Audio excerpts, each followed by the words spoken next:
It's Waxing Lyrical, baby. Hello, Waxers, and welcome to Waxing Lyrical, Mains and Duts. I'm your host, Mains, and my colleague in the danger zone in Rainford is Mr. Neil Dutton. I was impressed this week to see Dom Best describe himself as feeling dangerous, which I've seen you bowl, mate. In terms of quotes, you're up there with Baker Mayfield, but in terms of danger levels, you're a bit further down the list. For those who are unsure, Dom Best, not a fake name, a real name, and also a cricketer for England. There you go. Neil, it's preview season. We don't care if the NFL isn't going to happen. We're still going to preview the season. How about that? That's just the type of guys we are.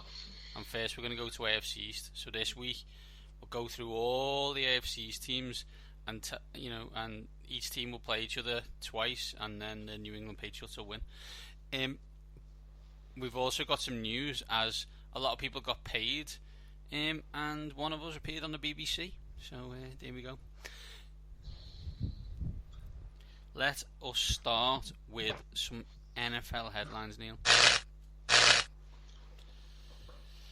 First up, since our last show 2 weeks ago, Patrick Mahomes became a bajillionaire. He got paid lots and lots of money. If I give you some kind of breakdown, a 10-year, $450 million contract, $10 million signing bonus, guaranteed at signing $63 million, total guaranteed $141 million, a free agent in 2032, probably when the coronavirus will be over. That's a lot of money, Neil. Don't know if you know. Well, it's a bit of money, but essentially it takes Jeff Bezos 36 hours to earn that amount. So that puts it to some type of context. It does. For someone who's just signed $450 million contract, did he sign a team-friendly one? Oh God, yes. I mean, we've seen with quarterback contracts within 2 years the highest paid quarterback of all time, assuming he continues on his productive vein, within 2 years he's underpaid. Now this contract is essentially, it looks like to be one of those that there are plenty of places along the line where if the Chiefs fall into some type of trouble, I'm sure they could restructure. As I say, it's a $10 million bonus, which means an awful lot of this salary can get converted into bonus at various times, so that it can be prorated to give the Chiefs cap relief. It's a ridiculously long contract.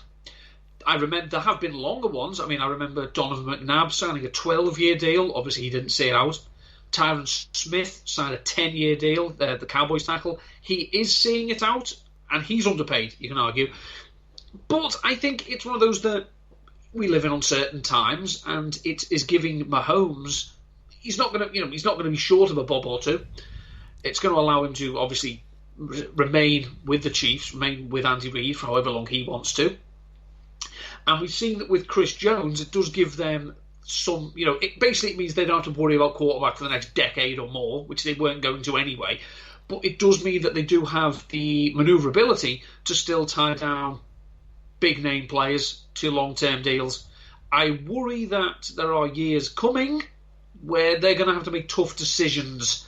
And I'm looking at Travis Kelce, Tyreek Hill. I'm looking at these people. But at the moment, it's a wonderful deal. I don't know if anyone will surpass it because I don't see too many other people signing 10-year deals. So it's good news for Mahomes, it's good news for the Chiefs, and it's bad news for agents everywhere else because the bar has been set unreasonably high. I think it's one of them strange things. When we say it's a team-friendly deal and the guy's getting $450 million, especially in quote-unquote today's day and age, people laugh at us, right? Like, it's generational money. No one's suggesting that it isn't, but it's always worth highlighting that, in 4 years, an average salary of $45 million might not be a lot, and that's kind of all we're saying in relation to it. He thinks it's enough money. I'm fine with that. I've got no problem with that whatsoever.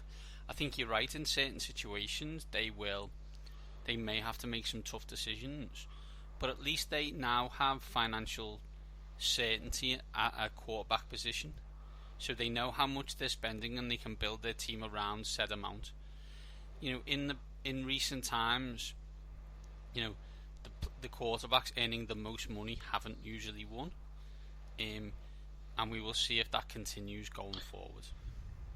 I mean, it does increase the pressure on their front office because now they have to hit draft picks. They have to find low price, budget free agents, especially if, as we expect, the cap will come down in 2021. But this is where, if you've got a good front office, you've got a strong scouting network, you're not panicking about that. It's not. This is the argument of you'll never win anything if you pay your quarterback. No, you'll never win anything if you pay your quarterback and you're, organisationally inept. But I don't think the Chiefs are. Yeah, agreed. Next contract, Neil. Myles Garrett signs a $125 million contract with the Cleveland Browns, of which $100 million is guaranteed, which is the highest ever for a defensive player. It's easy to remember that the last time we saw Myles on the field, he was trying to hit a Pittsburgh Steelers quarterback over the head with his own helmet. What we shouldn't forget is before that, he was a one-man wrecking crew on that Cleveland Browns defensive line. Absolutely, he is a true impact player. I believe he is only the fourth Cleveland Browns first-round pick to get an extension since they came back into existence. I think the others were Alex Mack, Joe Thomas, and Joe Hayden. So I could be wrong, but I don't think there's going to be too many more than that because they have drafted a fair amount of shit. He's a wrecking machine, and they are hopeful that they're going to be in a position soon where they have to worry about paying their quarterback. Well, now they've locked in, one of the best defensive players in the NFL on his day for again what will seem like chump change in a few seasons. He's a very good player, as you say. That one noticeable blip apart, he's been a solid citizen. The Browns are doing all the things that they should have done last year, and that they are tightening up organisationally and they're focusing on the right details. So he's locked up. Again, they don't have to worry about it. If he plays all 16 games, if anyone does, then he's good for double-digit sacks. Agreed. Continuing with defensive people who got paid, and back to the Kansas City Chiefs. Chris Jones, 4 years, $85 million. This was one they wanted to get sorted, and I guess as we talk about in terms of financial certainty with Mahomes, they then knew what they could pay Jones. Don't think he got a signing bonus, which obviously means that's a saving. I think it's basically just this is your new contract, your wages will come from here, so that obviously helps them. Because I don't know if people forgot this, but 6 months ago the Kansas City Chiefs had $173 in cap space, and since then they've drafted, they've signed a few free agents, and they've locked down the best quarterback in the game for 10 years and signed one of the best interior defensive linemen in the game. So it just goes to show you that the cap is only a barrier if you can't work it properly. And again, he's a core piece. He's one of the best players on the defense. Certainly more valuable than Frank Clark, who didn't do an awful lot for them. So yeah, again, it's locking down. It's someone who wants to stay. They're running it back, as it were, for 2020. It's hard to knock the move. He's a good player. Still plenty of prime years left. And again, he'll probably be underpaid in a couple of years. From going to moves that we can't knock to moves that we can, the Tennessee Titans become the next in a long list of teams who have decided to pay their running back when they shouldn't. 4 years, $50 million contract with $25.5 million guaranteed for Derrick Henry. Wonderful year last year with a lot of rushes. I would have expected them to do exactly the same this year and let him go. The Tennessee Titans decided to do something completely different. In their defence, and I don't like to defend people for doing this, they haven't reset the market to pay him. So in terms of tier 2 deals, when your identity is to run the ball, it's not like they've signed him to a big mega money deal and then they're going to let him run the ball 10 times a game and then just fill the air with footballs. they have said that, we know that under Mike Vrabel and O.C. Arthur Smith, they're going to run the ball, and that means a heavy dose of work for Derrick Henry. Now, I mean, people say, he's 4 years in the league. Yeah, but he's only really been a full-time player for 18 months of those 4 years. Yeah, and, the guy's a freak. Now, I wouldn't pay running back that much. That's my philosophy. They don't matter. It's what they want to do. They're another team that they want to run it back. Obviously, they re-upped with Tannehill. They've signed Derrick Henry. I don't think he's going to be as successful this year as last year because I'm not sure what the schedule is like. They're playing a first place schedule or a wild card schedule rather. It's going to be tough, but again, they've got their two best, in theory, best playmakers locked down. They don't have to worry about it. They can move on and work out building around them. But I don't hate it as much as I thought I would. Because I think it's the essentially tier 2 deal he got. I can live with it, and ultimately it's not my money. Again, not your money, absolutely. And I guess they're waiting for their rookie wide receiver to get paid in 4 years, or former rookie wide receiver to break out last year. So yeah, he may have caught 100 balls in the next 5 years. So, well, based on how this team works, right? But that's just Tennessee wide receivers in general, no? Since I don't know, forever. Derek Mason? I don't know. Derek Mason, who's really not happy with Baltimore Ravens fans right now, by the way. Why is that? They left him off their all-time team. It's the 25th year for the Ravens. Yeah. And in their all-time team, Derek Mason, who I think is third in terms of receptions, receiving yards, wasn't on it. He's not happy. I'll be honest. The Baltimore Ravens have won 2 Super Bowls in that time, and multiple playoff appearances, and lots of, I guess, Hall of Fame players. I think that's fair to say. I don't think I could name 3 wide receivers that have ever played for the Baltimore Ravens, because to say that's a position that they haven't used frequently would be understatement to the millennia. They are a team that has generally got their best production out of the wide receivers from free agents. I mean, the notable exception is Torrey Smith. Yeah. Then there's Steve Smith, Derek Mason, Mike Wallace, John Brown. I mean, it does say something about the offensive identity of this team throughout its entirety that the fans voted Lamar Jackson as the quarterback, as their all-time quarterback. He's played a season and a half, so and hasn't won a Super Bowl, which 2 others of theirs have. Whether you like it or not, Baltimore, you won it with Trent Dilfer and Joe Flacco. Get over it. There you go. That's it for contracts. Let's get into news, and real news, I guess. 2 weeks ago, we discussed Washington and the moves afoot to remove sponsorship and multitudes in relation to that. And in an amazing turn of events for me, Daniel Snyder caved and decided to retire the Washington's name. I think when your major contributors, that being the FedEx refusing to pay you $46 million a year and saying that they would remove themselves from any deal related to Washington, has something to do with that. I believe personally that the 31 other owners were sick to death of Washington, which is ironic, as at the moment it suggests that they are suppressing a story that would make things even worse in Washington.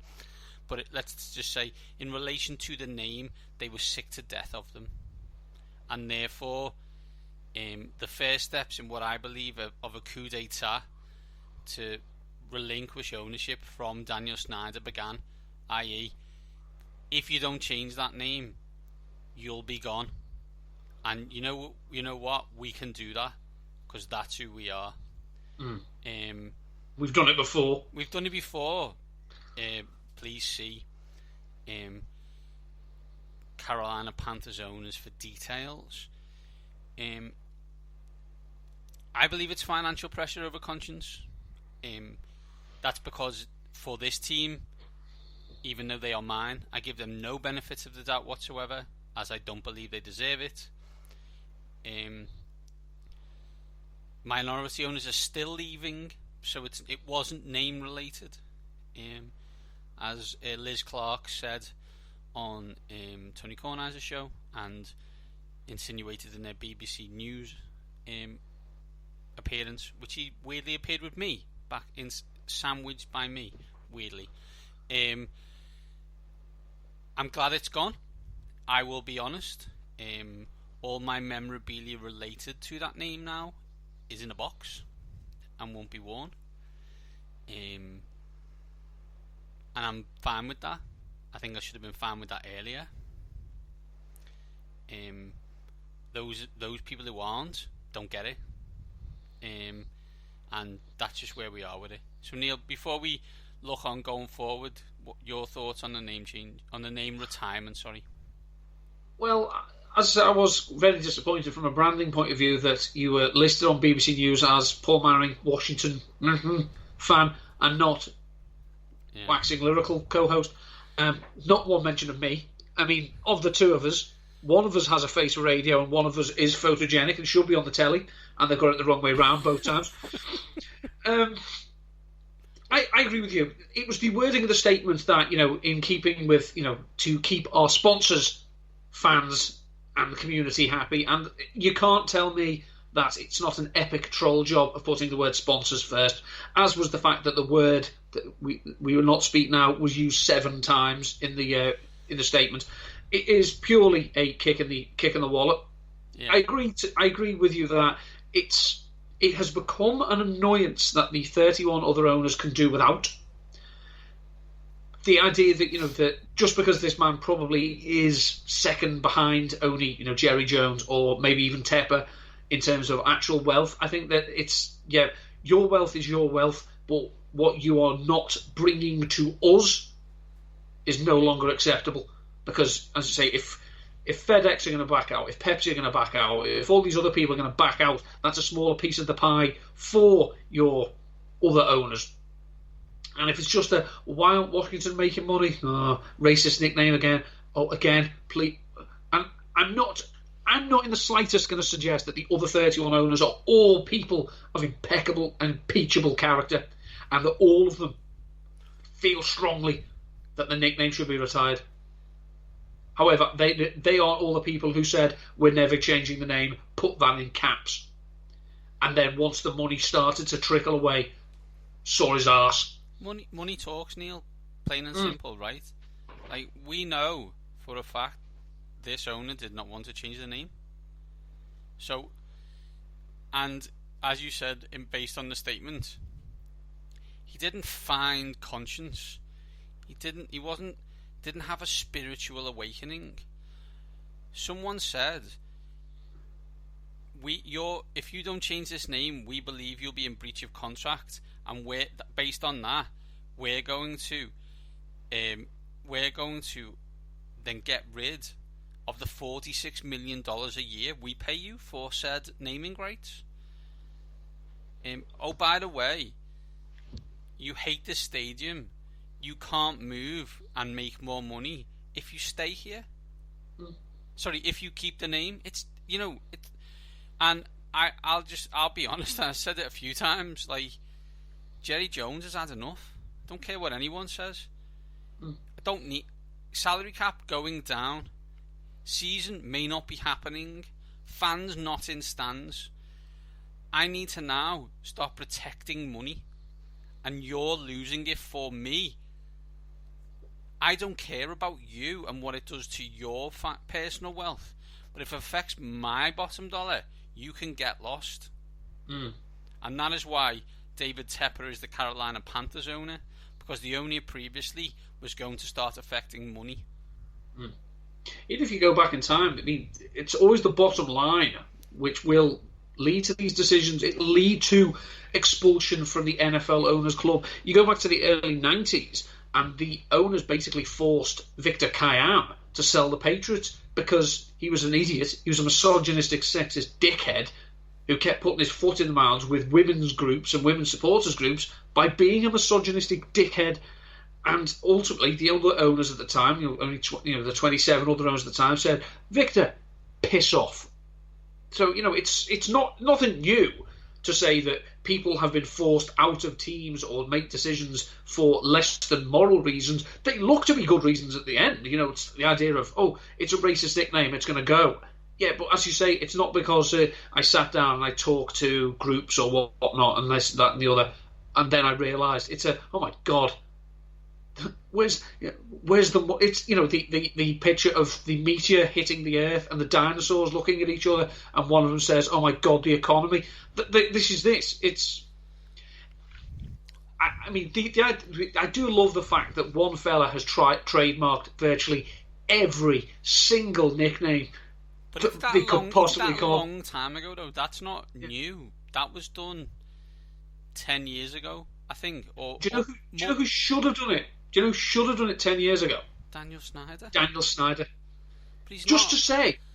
To say, we've got this, in the back burner, and we'll, maybe leak some things, maybe it will potential, change the name or change the uniform, leak it, see what the reaction is, instead of this, that basically, for all I know, and, for what it appears, Daniel Snyder and Ron Rivera sitting in a room going, But the thing Blue is, Hawks. Why they're doing that, and we'll come on to the names momentarily, is because he had no intention of ever changing the name. So why would he ever trademark other names? Names in the frame, Neil. Washington Red Tails. The name Red Tails celebrates the World War II Tuskegee Airmen, who were the first African-American military aviators in the US Armed Forces. The nickname Red Tails. Very good name, keeps the red. I want it signed off by every single member of that group, their family, relations of their family, their family's next door neighbour, their family's dog, the next door neighbour's dog of the family's dog. That would have to be signed off forever for me. Washington Warriors, just don't like it. No. Now, you keep the spear helmet, I guess. I don't really like that. I think it still implies stuff, which leads me to believe that it will probably be that name. Other name, Washington Red Hogs. I find this interesting. It's a hawk too. You use the Hogs name, which in theory they're famous for. He says he wants to honour the proud tradition and the history of the franchise, pre-1990, I guess. But yeah, and other one, Washington Red Wolves. Also like that. I like them. I think they should be looking, in my opinion, to either keep the red in the R or go completely away from everything and go something like Senators. Yeah. The Washington Warriors sounds like a high school team. The Washington Red Wolves sounds like a shit hockey team. Probably is, both. I agree. The Red Tails, as I say, get full buy-in from the Red Tails, from the Tuskegee Airmen, and make it clear that it is a celebration of their name. Get them in opening week, opening home game, get them all in. Show that this name is to honour them. It's not just it's a good name. And look, we're not racist. Some of our best sponsors are black. No, it's no. Exactly, absolutely. That's enough of that, Neil. Let's get on with what these shows should be about this week, which is preview, and this week it's the AFC East. So Neil, as always in our preview, we look at each team individually. This year we're looking at a big question for each team, a fantasy sleeper, the over-under, And in relation to the over-under, whether the team will be more likely to be discussed by draftniks, by everybody in week 17, by everyone in February in the Super Bowl, or not at all, because they're basically a 7-9, 8-8 irrelevant team that disappears into the ether. We'll do this in alphabetical order, and we will start with the Buffalo Bills. The big question, which you can ask in about 74 different ways, is Josh Allen the answer to the division title drought?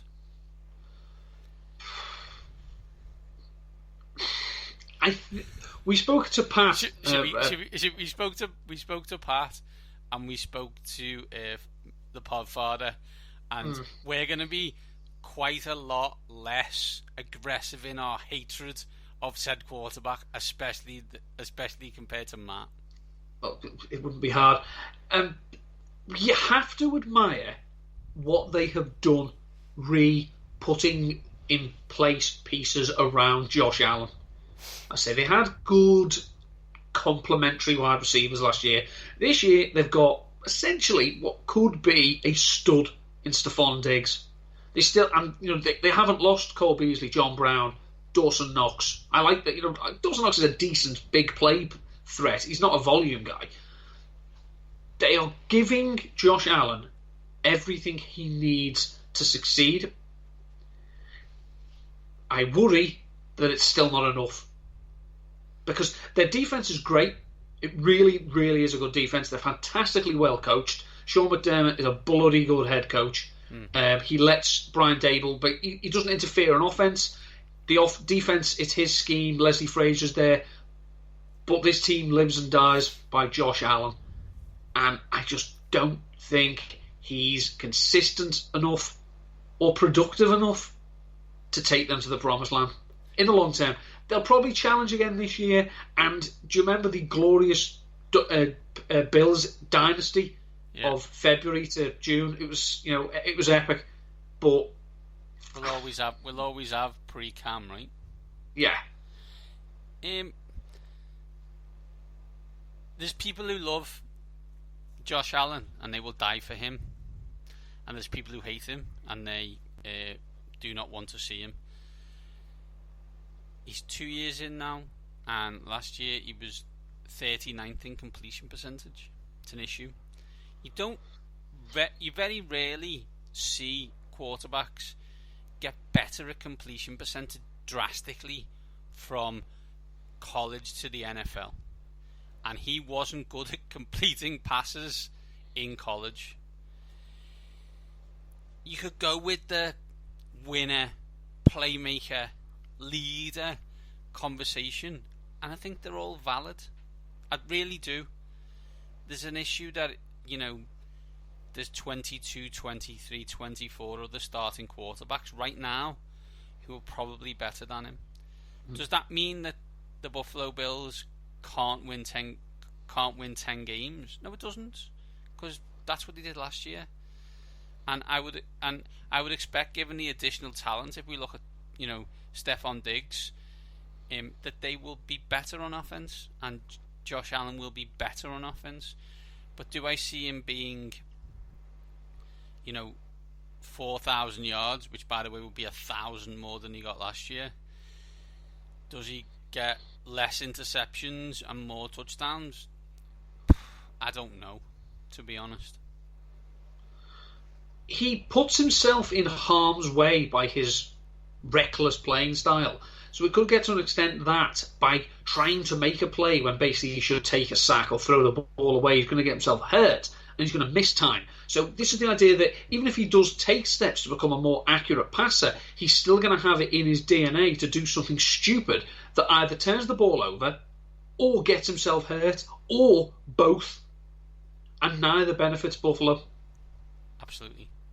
Neil, let's move on to fantasy angle. Who's going to be the fantasy sleeper on the Buffalo Bills this year? I'm not terribly impressed by him.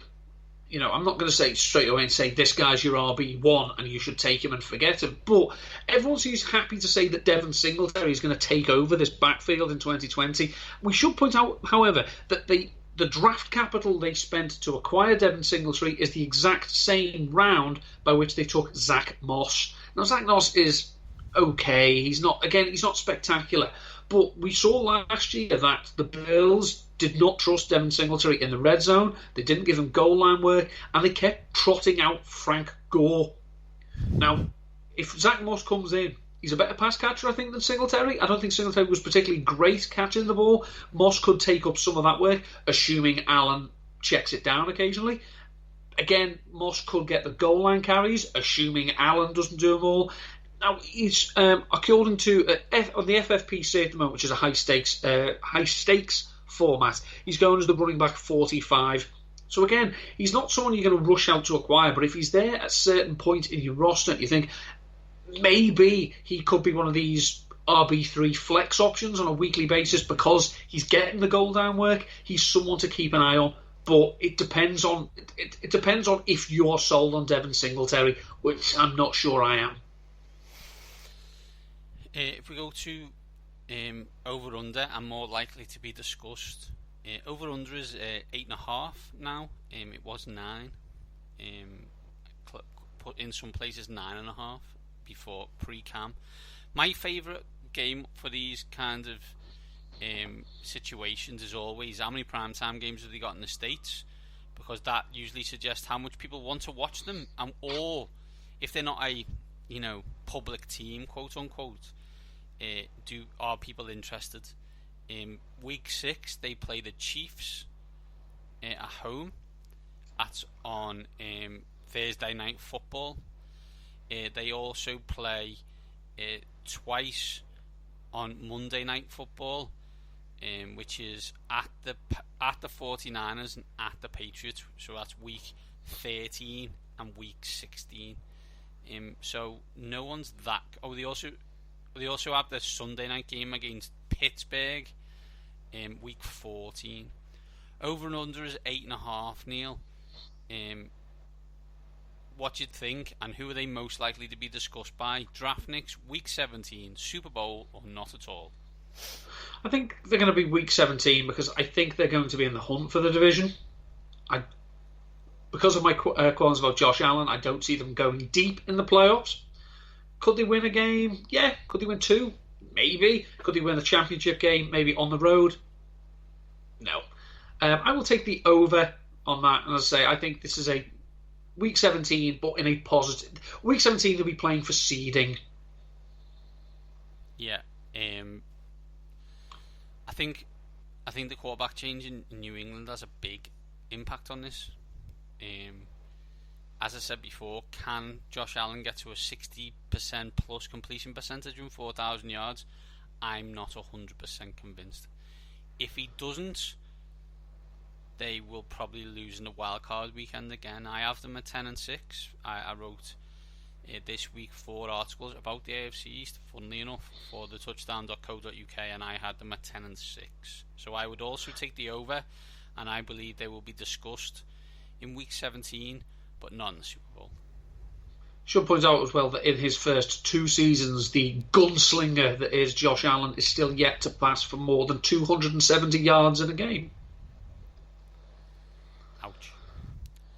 Let's move on, Neil, to the Miami Dolphins, a team nowhere near as talented as the Buffalo Bills, but the big question is, are the Dolphins on the rise? They are, as long as they appreciate that this is a journey and they are not at a destination. Then this year they should, if they are sensible and realise they're under no pressure to win in 2020, Tua should not see the field. They don't need him to. They've still got a patchwork offensive line that still needs to gel. They added some pieces to it, but again, they still need to learn how to play in the NFL. If there are durability concerns about Tua, maybe some lingering after effects of his injury, well, you can't get hurt on the bench.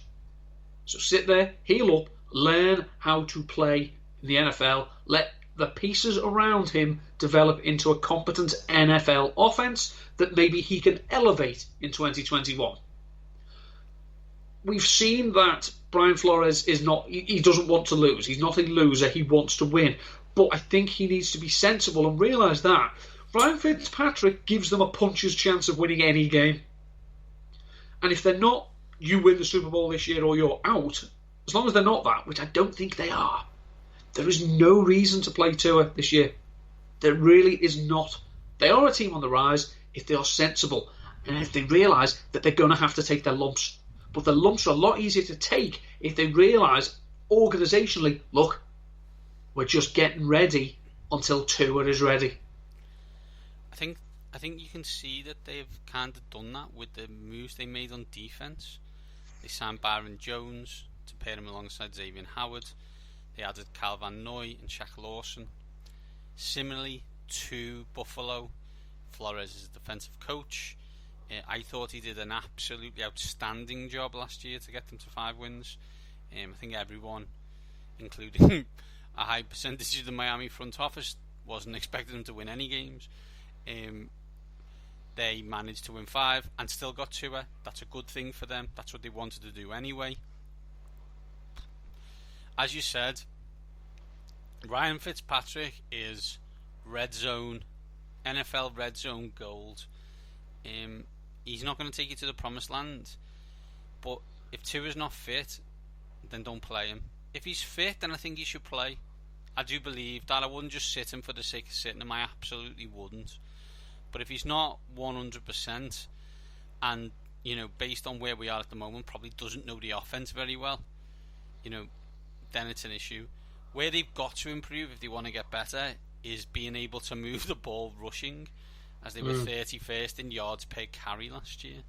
Terrible. They've tried to address that with Matt Breida and Jordan Howard. Whether that works or not, we'll find out, because it's based on that. They've made offensive line improvements, we think, but they need time to gel. I like this team now, and I'm interested by this team, and I can't remember the last time I would have been able to say that. The big thing in their favour, as you say, is that they changed the offensive coordinator. They got rid of Chad O'Shea and brought in Chan Gailey. Now, if there's a quarterback who knows how to run Chan Gailey's system, it's Ryan Fitzpatrick, because he's done it in 2 different places. Absolutely. So again, with the truncated off-season, if it's a case of, look, we can't get Tua up to speed because we've not seen him on grass. Let's start with Fitz, and we've seen it in the past. Some rookies will usually start eventually.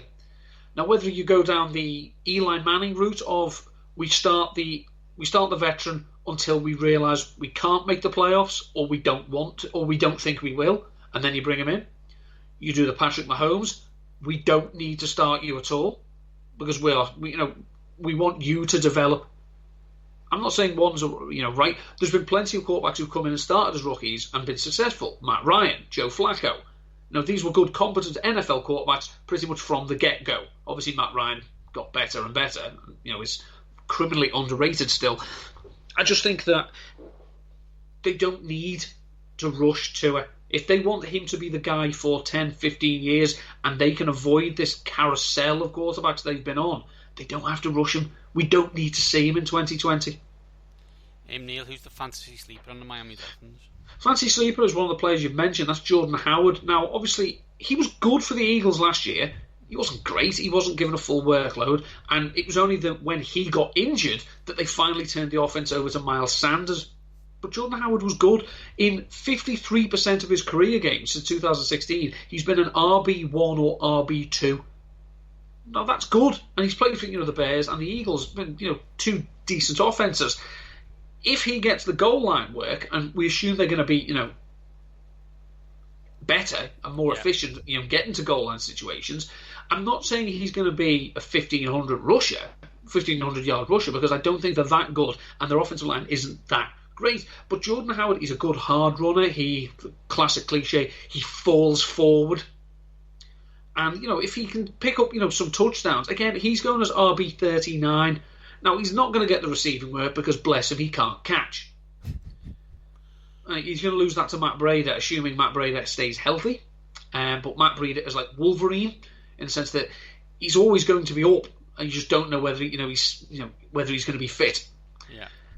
And I just think again he's a back of the bench option at running back, especially. I mean, if I'm not saying he's a classic RB, zero RB candidate, but he's someone that if this offense gets on a bit of a roll, veteran player, spread offense, slightly wider open running lanes, better offensive line, he could, he should lead the team in carries and yards, and he should score the odd touchdown.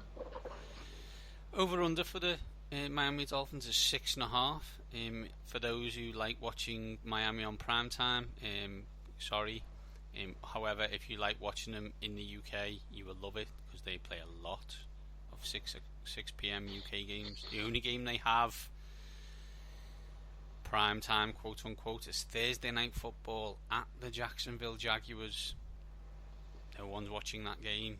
Whoop whoop. Whoop whoop. Indeed. I loved when I went on their website that they described the two Los Angeles teams as Los Angeles NFC and Los Angeles AFC as they play them back to back. Not really 100% sure why they can't say Chargers and Rams, but there you go. Pro evolution.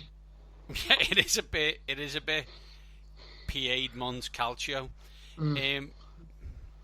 More likely to be discussed by draftniks in week 17 in the Super Bowl or not at all. Over under 6.5, Neil. I think they should aim for not at all, but I suspect they'll probably still be around that draftnik area because there's still question marks and they're still growing and building. They've still got a colossal war chest of assets they can spend in the draft next year, and they know that this team still needs to develop. So I think they should aim for mediocrity next year, whereas this year they should still aim for it. Whereas this year I think it'll be more likely that they're going to be in around the top 10 in the draft. I slightly disagree. I'll be honest, I really, really like Brian Flores as a coach. Add more talent to the team he had last year, which I think they have done. I believe that equals more wins. Obviously, there's a Tua starting question. I would suggest week 6 to 8. But that's me. You wouldn't play him. Fair.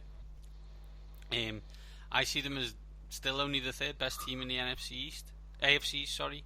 But I see them at about 7 and 9, so I'd probably take the over, and I would have them as not at all, which is good news for Miami. That's a step up. So we will see from there. From the sublime on the rise to the craziness that is the New England Patriots, and all the things that have happened to them this off-season. They even were caught doing something illegal, but let's not mention it because the NFL didn't. Big question, Neil. Are the Pats better on offense this season? It's hard to say better because it'll be different. And we know that they're not going to run the same offense they expected Tom Brady to run. They've pretty much got most of the same players in place. Obviously, they drafted 2 rookie tight ends, one of whom is quite decent. I think he had a good senior season for UCLA. That's Devin Asiasi. The other fella, if you look at his headshot on playerprofile.com, he looks like a lovable lug mate of the greaseball from a 50s comedy, a 50s sitcom, like Happy Days or something. Devin Keane. Not a great headshot, and it's not a good moustache. The defense is good, but we've seen that defense doesn't stick. Elite defense is not elite for long. So they have to be different. And does that then mean that they commit more to running the ball, which we saw in 2018 they started to do and were very good at it, and that allowed Tom Brady to basically get by on his efficiency. Then last year when the running game fell off, and it was, well, come on Tom, make plays. Well, with who? A slot receiver, a rookie who's not producing, and Mohamed Sanu who wasn't healthy when we got him. We know that, say, the offense is going to change. Having Cam Newton, because I think he might start, don't give me the Stidham crap. Having Cam Newton is going to help the other running backs, whether it's Sony Michel, Rex Burkhead, James White, we saw that Cam Newton is happy feeding a running back who can catch targets with Christian McCaffrey. Obviously, before, he doesn't target his running backs. He had Fozzie Whitaker and Jonathan Stewart. I wouldn't target them either. Obviously, when you have Christian McCaffrey, that thing changes. James White has been ridiculously productive as a pass catcher since he came into the NFL.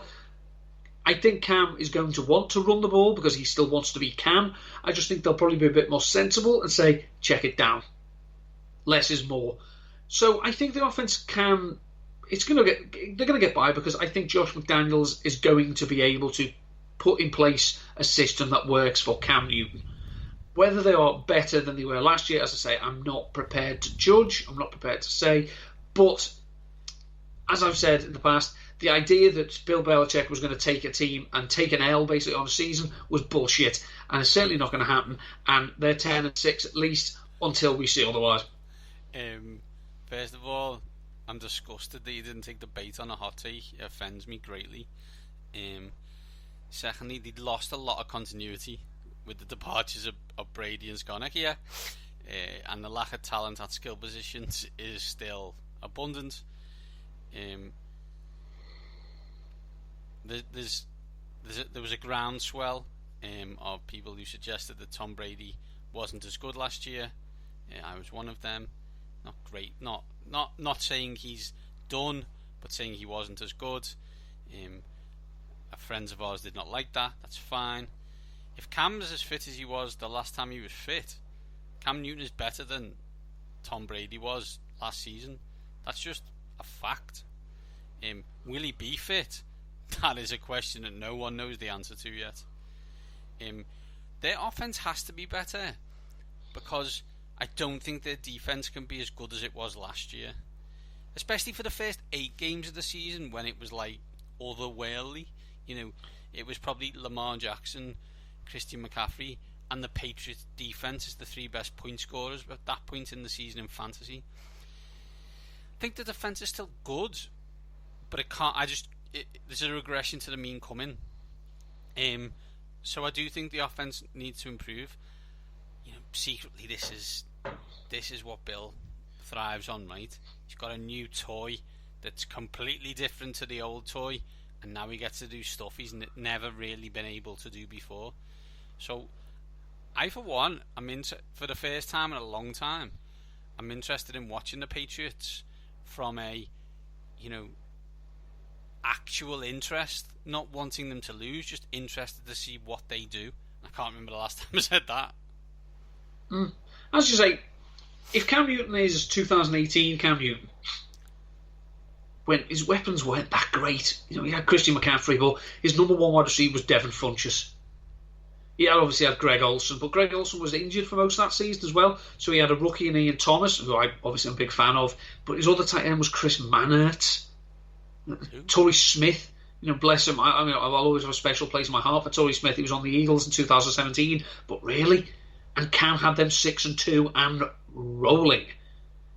So, this is not the greatest show on turf, this offense, but if they tailor it to Cam and let it focus on him doing what he does well, then it's going to be good.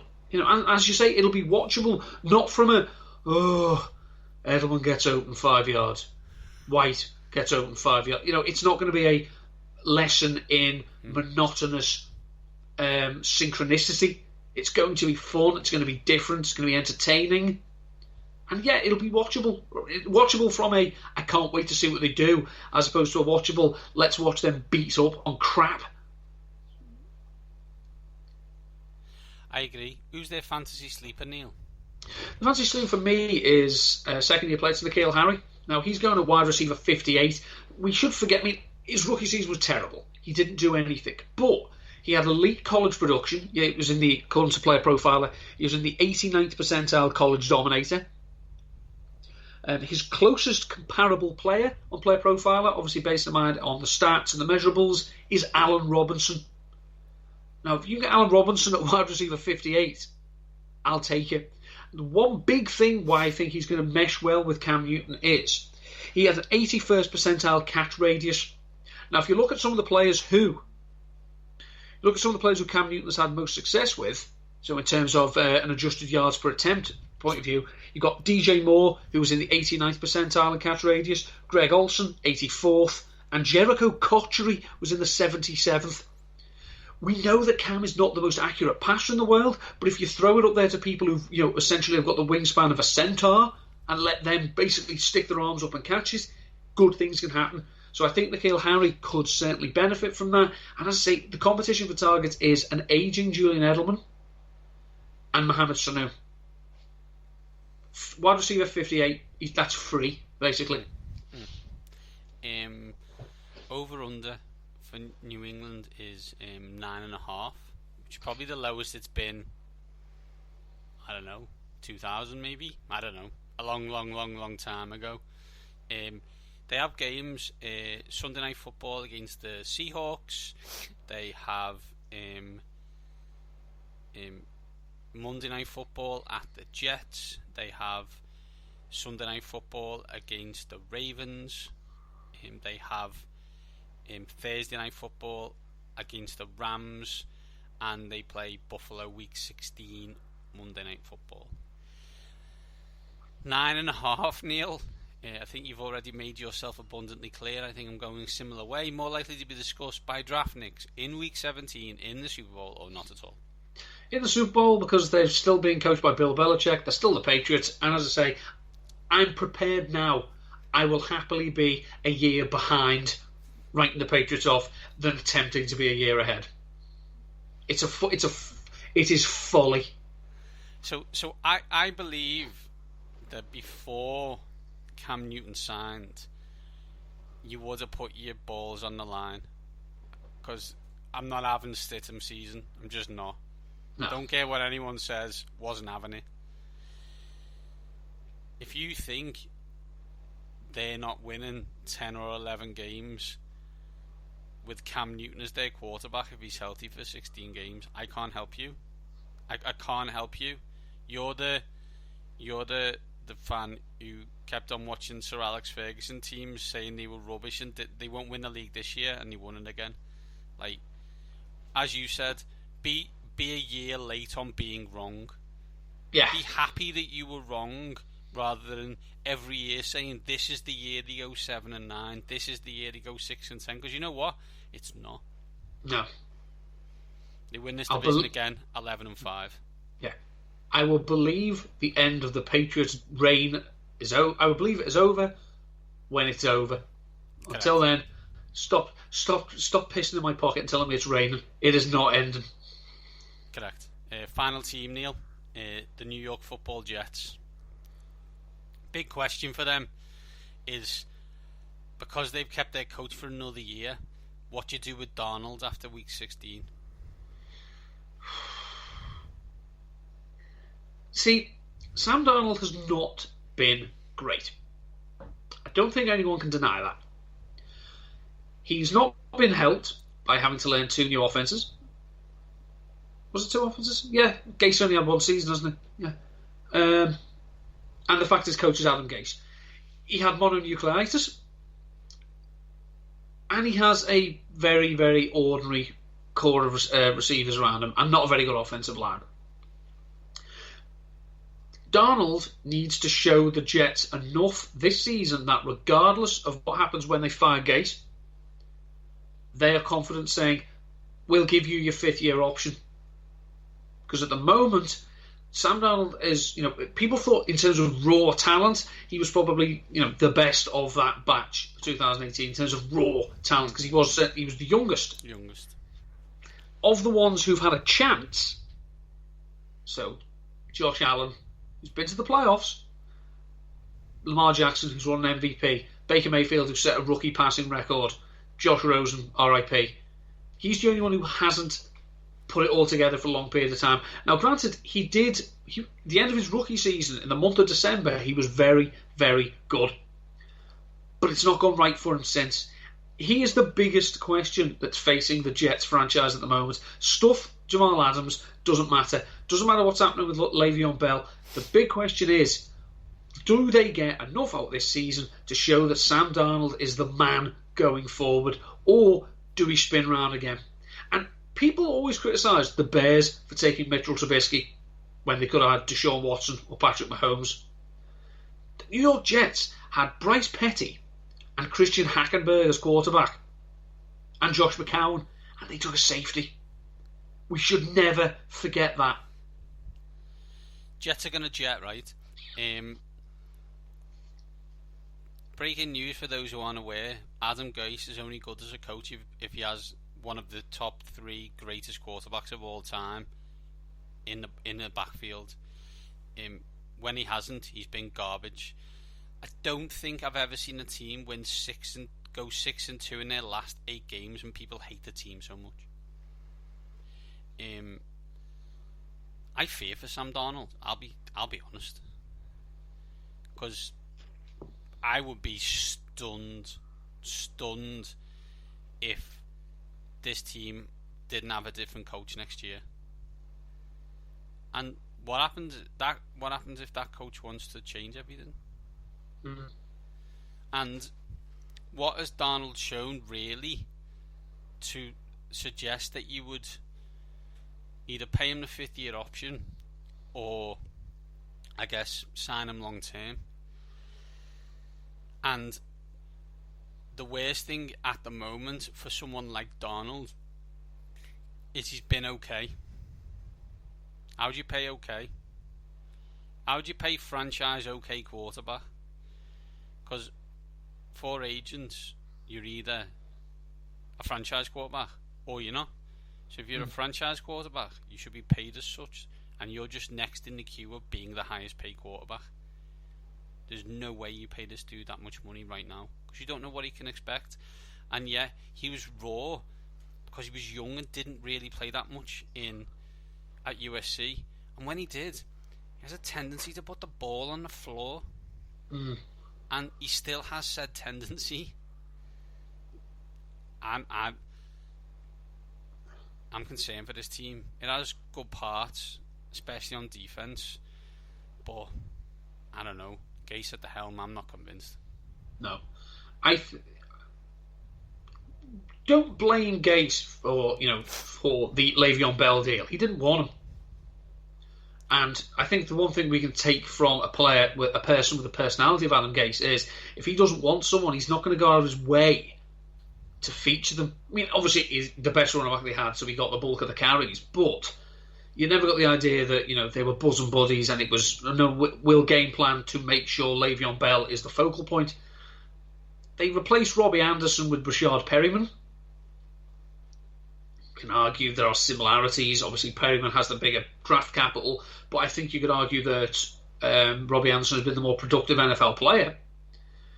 They bring in Denzel Mims, who's obviously making lots of friends in Philadelphia by calling it a trash-ass city. Thanks, Denzel. Yeah, great, lovely story. Actually do something before you start mouthing off other people. Just a thought. Their offensive line was terrible last year. They obviously, as I say, brought in Mekhi Becton to try and improve it. But I'm with you. I fear that this could actually be a top 3 draft pick season. I think they could be that bad again. And, Darnold is being hamstrung by his coach, by the lack of supporting talent. But if you take someone where they took him, you kind of need him to elevate what there is around him. And at the moment, he hasn't shown enough signs that he can do that. Correct. Who's the fancy sleeper for the Jets? Well, fancy sleeper is someone that Darnold does have some chemistry with, and it was a lost season in 2019 for Chris Herndon. Now, Herndon currently going as the tight end 21. Now, obviously, in most 12-team leagues, you're only going to start one. So, obviously, people at the moment are thinking he's a low-end tight end 2. But we should remember that when he first, when he got into the team in 2018, between week 6 and week 16, he averaged 10.2 PPR points per game, which for a tight end is pretty bloody good. Sam Darnold averages 10.55 adjusted yards per attempt when targeting Chris Herndon. That's the highest mark of any player that Darnold's played with. Now, as I say, it was last year he was suspended. Then when he came off his suspension, he got a soft tissue injury. That's his fault. That's not a team problem. That's a player problem. That's a conditioning issue. Now, obviously, he's come back well. We saw last year that if anything, this offense could do well, it was featured a tight end because Ryan Griffin had weeks where he was fantasy relevant. Chris Herndon is a superior player. Brian Griffin, did you say? Ryan Griffin. The dog. Oh, very good. Thank you. Yeah, one of two Ryan Griffins in the NFL. Both of them are a bit meh. I'd probably rather have the dog. Chris Herndon, at the moment, where he's going in drafts, it's free. We've seen the talent has flashed. We've seen he does have the chemistry with Sam Darnold, and it's not a massive leap to tell yourself that Chris Herndon could lead this team in receiving this year. Who else? Jameson Crowder, Bell, Perryman, Mims. I'll take the player who's got the chemistry with. Over under for this team is 6.5. They play Thursday night at home to the Denver Broncos, and they play Monday Night Football against the Patriots. Weirdly, the Week 15 and 16 games are still to be determined on when they will be. I don't know why that is. More likely to be discussed by Draftniks in Week 17, the Super Bowl, or not at all, Neil? Draftniks. Hard under on that over-under.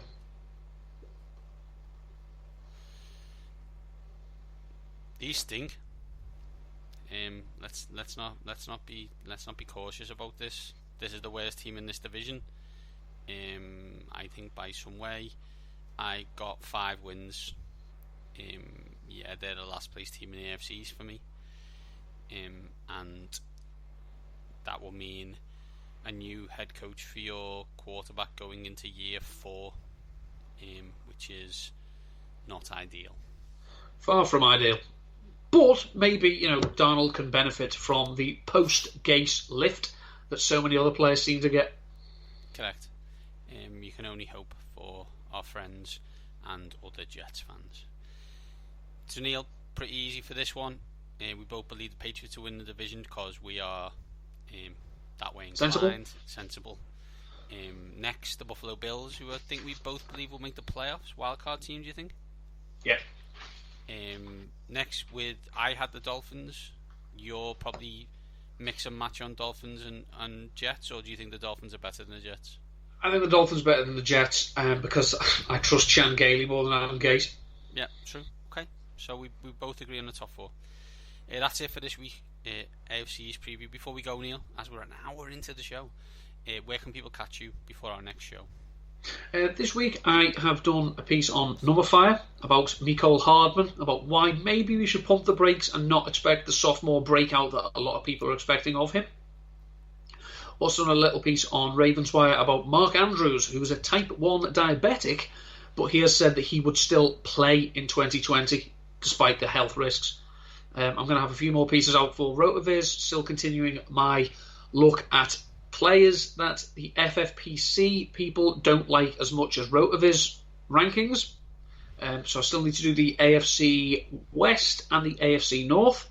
And in a couple of weeks, I'm going to be starting doing essentially a tight end report for Rotoviz. It's going to be looking at rankings, players to target if you miss out on, and basically a tight end to look for in each round. So I'll update that when I actually do it, because at the moment I haven't done it.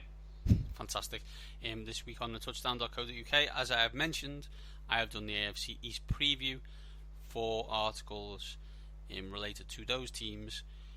As you can guess, I have done the schedules and worked out some numbers, so I've given away what that says in that kind of thing, but please give it a read. I've tweeted it out multiple times. On the Twitter, we are at waxing_lyrical. I am at Mandy7. Neil is at ndutton13. That's the end of this long show, and these top guys are out.